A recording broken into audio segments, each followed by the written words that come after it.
بسم اللہ الرحمن الرحیم۔ السلام علیکم احباب، دبئی ولاگز کی جانب سے سلسلہ یوسفی کی پہلی نشست آپ کی خدمت میں اقوال یوسفی کے نام سے پیش خدمت ہے۔ آپ سے گزارش ہے کہ آپ نے اگر ہمارا چینل دبئی ولاگز ابھی تک سبسکرائب نہیں کیا تو برائے کرم اس کو سبسکرائب کیجیے۔ تو سلسلہ یوسفی کا آغاز کرتے ہیں اقوال یوسفی کے نام سے۔ ہمارے یہاں مہمان عزیز کی طرف پیٹھ کر کے بیٹھنا خلاف تہذیب سمجھا جاتا ہے۔ مہمان کسی بھی وقت چاہے تو میزبان کو پیچھے سے چھرا گھوم سکتا ہے۔ یہ اس زمانے کی بات ہے جب ایئر کنڈیشننگ عام نہیں تھی۔ صرف ہسپتالوں کے آپریشن تھیٹرز ایئر کنڈیشنڈ ہوتے تھے، لیکن اس سے مستفید ہونے کے لیے پہلے بے ہوش ہونا شرط تھی۔ البتہ سینما ہال میں یہ شرط نہیں تھی، لہذا رمضان کے مہینے میں کوئی فلم قضا نہیں ہوتی تھی۔ اس عمل کو ہم روزہ بہلانا کہتے تھے۔ ضمیر جعفری کہتے تھے کہ آپ لوگ فلم کو چسنی کی طرح استعمال کرتے ہیں، جبکہ محمد جعفری فرماتے تھے کہ ایسے ویسے سین کے بعد اگر 3 مرتبہ قرات سے لا حول ولا قوت پڑھ لی جائے تو معافی و مغفرت کی صورت پیدا ہو سکتی ہے۔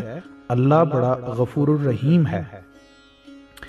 جتنا وقت اور روپیہ بچوں کو مسلمانوں کے سائنس پر احسانات رٹانے میں صرف کیا جاتا ہے، اس کا 10واں حصہ بھی بچوں کو سائنس پڑھانے میں صرف کیا جائے تو مسلمانوں پر بڑا احسان ہوگا۔ روئے زمین پر گدھے سے زیادہ پر اعتماد، مستقل مزاج، گمبھیر، دنیا کو حقارت سے دیکھنے والا اور اپنے ہی دھیان اور دھن میں مگن رہنے والا اور کوئی ذی روح نہیں ملے گا۔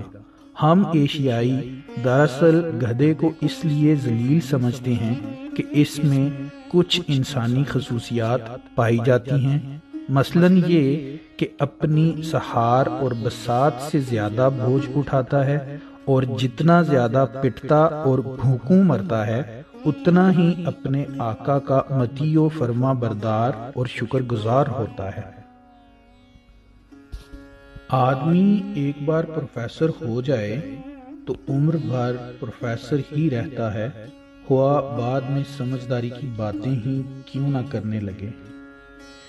علم بھنگ نہیں افیم ہے، اس کا نشہ دھیرے دھیرے رگو پے میں اترتا ہے۔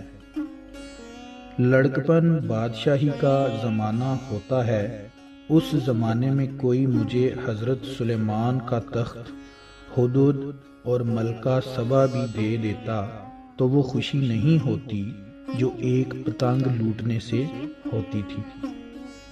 آج کل لوگ یہ چاہتے ہیں کہ ادب ایک کیپسول میں بند کر کے ان کے حوالے کر دیا جائے، جسے وہ کوکا کولا کے گھونٹ کے ساتھ غٹک سے گلے میں اتار لیں۔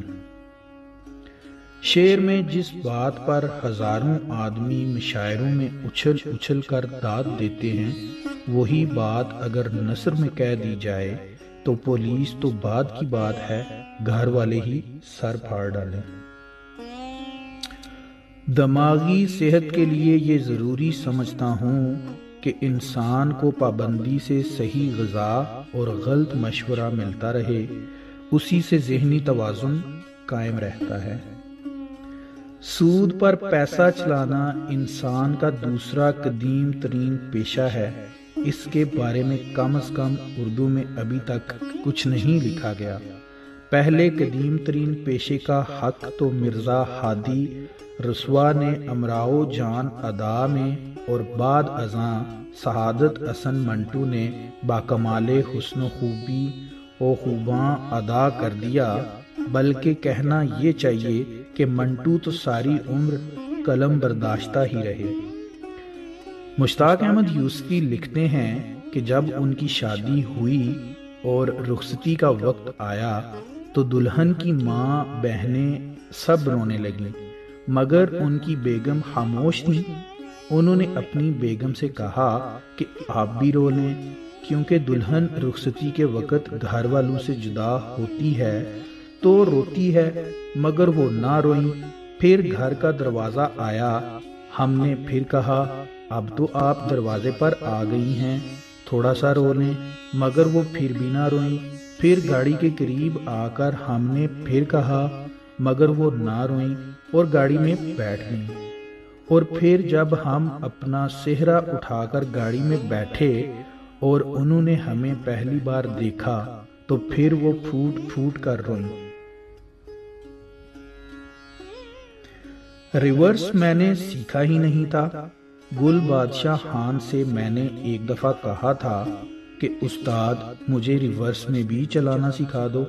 وہ کہنے لگا کہ یہ میرے استاد نے نہیں سکھایا، نہ کبھی اس کی ضرورت پڑی۔ میرا استاد چنار گل خان بولتا تھا کہ شیر، ہوائی جہاز، گولی، ٹرک اور پٹھان کبھی ریورس گیئر میں چل ہی نہیں سکتے۔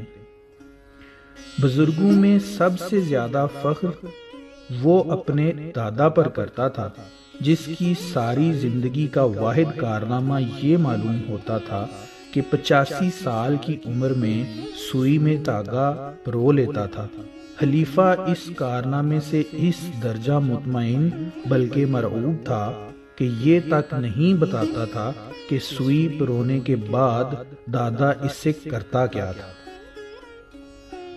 تاریخ شاہد ہے کہ آج تک کسی موٹی عورت کی وجہ سے کوئی جنگ نہیں ہوئی۔ شکریہ۔